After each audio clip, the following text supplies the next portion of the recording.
There is a difference, though. I'm open in this rebuild to sacking Amorim if he isn't good enough. So the rebuild for me is not, I don't think any of our clubs sitting on this panel right now, I don't think any of your clubs operate in the image of your manager or head coach. Your head coach is coaching in the way your board want him to run your football club. I just don't think we operate in the Fergie mindset, the Wenger mindset anymore. It's about the club says, this is the football we want to play. These are the types of players we're going to buy. You get an input and a say as a head coach. Your job is to coach it. Therefore, if Amorim turns out to be crap, we can get rid of him, bring somebody else in, but not start again. There's an interesting comment that came through that says, Terry, United are currently on their 7th rebuild, Terry waffling. Bro, you've just proven me right, in my humble opinion. We have done 7 rebuilds. Because since Fergie, every time a new manager's come in, we've started everything from day one again. Different scout, sometimes even different scouts, different types of players we're scouting, different training methods, putting up trees, taking down trees, letting the players eat with each other. No, the youth players have to go out. You know, not letting the defenders eat lunch with the midfielders, this manager does. And the next guy comes in and wants to play possession-based football. The next guy comes in and he has no tactics. It's just arms around the shoulder. The next manager comes in who has a style of football that is famed for possession, signs all the players to play that way, but then tries to play pragmatically and it all falls apart. So this is my point. Man United have started a rebuild. There doesn't need to be another rebuild at Man United now for a long time because you just continue it. You don't need to keep stopping it every time you sack a manager. That's why I was always against sacking the managers because we just fucking started again and it was so boring. That is why I'm excited. So yeah, listen, Kate, everything you've said, I'm on board with, but just because your club's rebuilding doesn't mean Big Ange can't be sacked. You can sack a manager in a rebuild. I agree. So that's more what I'm talking about. Sorry, go on. No, what I was going to say is, and I agree that it's different because United have got a history of winning a lot and Tottenham haven't. And that's my argument with Tottenham fans that want Ange out. We don't tend to win anything anyway. So what is the benefit of sacking him? You might as well just give him the benefit of the doubt and let him carry on. But if you're rebuilding, Kate, like you've said, and you've got a new style of football that you want to play, a new way of operating, money that's being invested, a new type of squad with a profile that's being built, if that's all going well, but the coach or the manager isn't getting the best out of them, then all you've got to do is bring a better coach in and you'll improve much quicker. The problem is at Man United is that we haven't done that. And this is why I think Chelsea have improved this year. I think the majority has stayed the same, but they've brought in a better coach. So therefore you've seen improvement.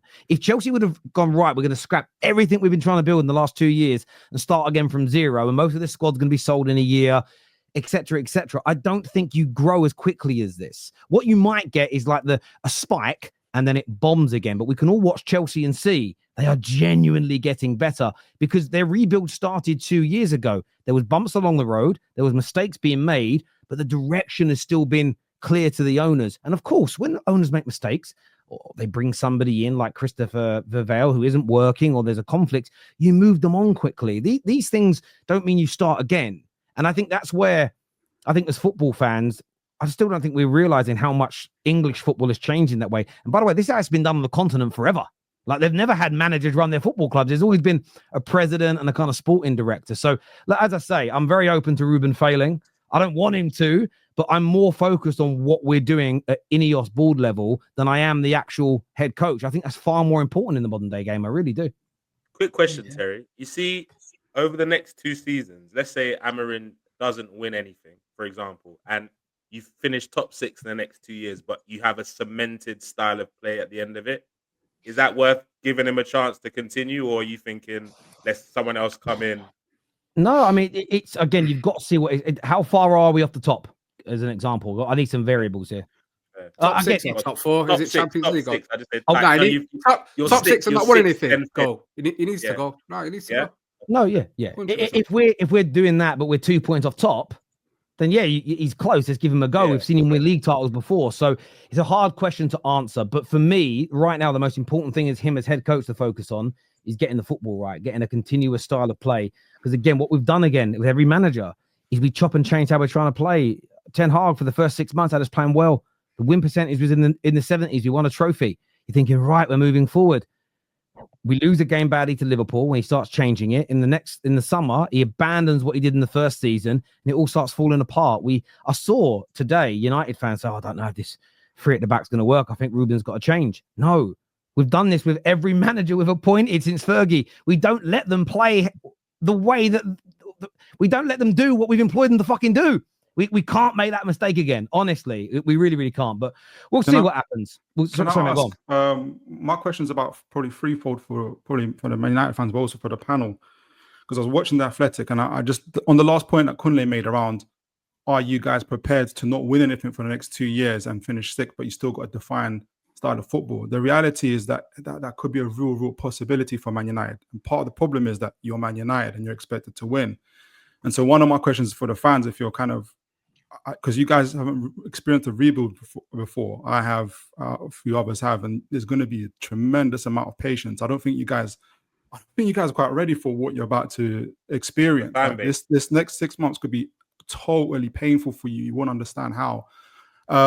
So more for the fans. Also, this is more kind of from the Athletic around they talked about the 3-4-3 style. So they accepted that, for instance, Amorim is a good manager. He's got a good style of football, but the 3-4-3 is such a defined, almost unique style that if he does fail, find another manager who's able to do that same style might be quite difficult. Plus, you'll have very specific type of players, i.e. the wing backs type of doing that. And it's very hard to kind of get those. If you get a different manager coming in, it's very hard to kind of then make those particular wing backs not wing backs anymore, if that makes sense. So we don't know essentially if this style of play is going to get Man United to the promised land, i.e. Champions League winning, Premier League winning. So if you do decide at the end of the 2 years, as Kunle put it, that this is not the style that we want, but then again, you've got a style and you've got players that are so specific, so unique. You almost need to find another Ruben Amorim, but then a 2.0 who does win stuff. And so there's a high risk for that. Unless you're ready, and apologies, I'll end it on this. Unless you're ready for, dare I say, almost, I'm not going to say his name because I'm going to throw away you might get him to a point where he's having to adapt this style. Ruben Amorim's having to adapt this style to turn Man United into a winning side. Yes, you've got defined style of play, but you need to be winning stuff as well. So my question is, A, are you ready for the painful process that you're going to go through as fans? B, do you think there is an issue for your style of play currently? Is it adaptable? Can you change if Ruben Amorim doesn't the style of play that he has doesn't work, essentially doesn't win? And C, do you think it's reversible essentially if you do need to bring another player? Another manager. This is crazy after one game. Like I don't know what you're saying, and I understand the questions, but like they're already talking about the next man. Bro, the guy's had 2 training sessions with his full squad at one game. I think. No, but this discussion though. But it's a crazy discussion to be having when you're talking about. He just asked you if you're ready for pain. Really. But I'm absolutely. I've said that. It's not that deep, bro. No, because I understand that. But then they're talking about the next man, and this is the problem. I'm not saying the fact that you don't want to talk about it already indicates to me you're not ready for it. Bro, I've said this previously. I am ready for the long haul. The short-term pain for long-term game. I know where the pinnacle is, and I'm ready to get there, because what I can't do is these constant rebuilds with a new manager coming in, having a good first season, absolute dog shit second season, and then we're starting again, because I've seen United be the best, and that's where I want to be again. What I don't want us to be is languishing, reaching, trying to scratch top 4 and nick it at the last, winning cups. I'm ready for it. I'm absolutely ready for it. So my point is, and I'm getting to it, that I'm happy to go through the pain for this manager to call out these players from day one and implement a style. And it's not even necessarily the 3-4-3, because he said it himself. People are focusing on the formation too much, when really what he's saying is he wants the right players to do the right things at the right time and play the way he wants to play. He can adapt in game because he's done it before. So I'm happy for him to do that. What got my back up there was, and it's not you, it's because you mentioned the Athletic, they're already talking about the next man. Bro, the guy has had one game, and this is the problem with it. Because as soon as something don't go United's way, or it didn't go, if we'd have won, none of them conversations are getting brought up. No, but that's not just unique to Man United. Like, this is before Amorim came in. But you're talking to United fans. Can I add on to the end of that as well? I understand what the Athletic have said.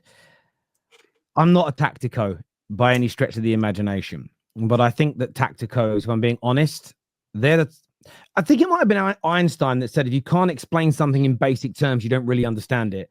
It's why I struggle with the tacticos, because they make football tactics sound like they're building a spaceship for Elon Musk. The words they use, the complicated nature of it.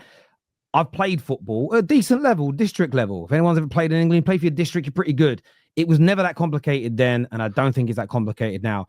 Amorim himself, when was asked about 4 at the back, he said there really isn't that big of a difference. What the players are struggling to get hold of is the instructions of what to do when in possession. And he said it. And a lot of people are focused on the Bruno comment. Bruno did better when he got closer to the ball and wasn't making the long balls. I fucking knew he was shit.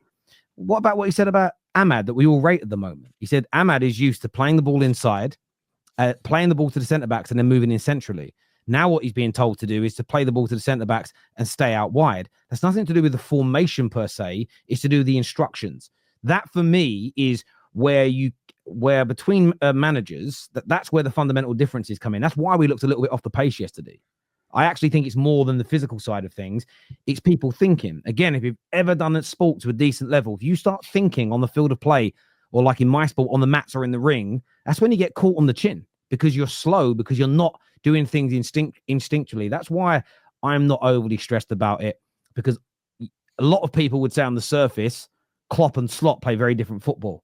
Arne Slot's come out, and it's, again, the fact that it hasn't been picked up by the media is because I don't know why, actually. I don't know the reason it should have been. You know what, he said, Terry? Slot's words were, there's been no real change of style. He went a few subtle different instructions. That's all I've done differently. Even though they look to us as fans, completely different styles, he went, there's no new style of play at the club. There's just a few subtle different instructions in the game. He said it before a game a couple of weeks ago. I think before the Arsenal game, he said it.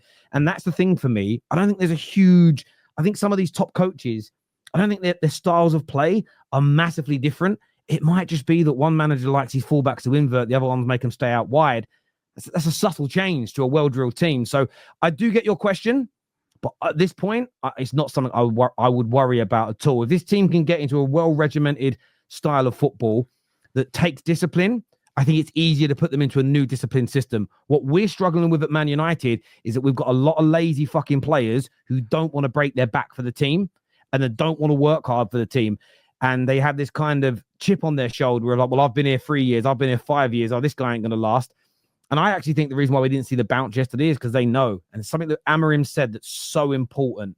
Whether these players go and chat to me, Barada, or Dan Ashworth, they're getting the same answer. That hasn't happened at Man United in 11 years. And we saw that the big famous case was with Martial and Pogba. The Glazers backed the players and they threw Jose under the bus. And that was one of the biggest turning points at our club that led to where we've ended up before this appointment. So for me, I'm really happy with some of the things we're doing directionally. But again, it's going to be a long, hard road, and I'm ready for the ride. But I don't know about the weak ones. So you don't think you have a distinct side? You don't think you have a distinct style in a 3-4-3? Because that's my whole. That's the point. I'm jumping on the back of what Kunle's saying. I would have agreed with that until I heard Amorim speak about it. And for me, as football fans, listen, I'm not a trained coach. If someone on the coaching bad disagree with Amorim, it's not my opinion here. I'm going with what an expert has said. Amorim has said that he doesn't really think that's the fundamental issue. You play in a 3, you play in a 4. He goes, when a 3-4-3 is in attack, he said, I can't remember which formation it was. He said, it looks like this formation. They're all very similar. See instructions. So listening to a professional say that, I'm just going, okay, well, I'm taking his word for that. Unless someone with more expertise than him can show me why he's wrong, I appreciate people's opinions, but it's what the expert has said. So I'm relaxed about it.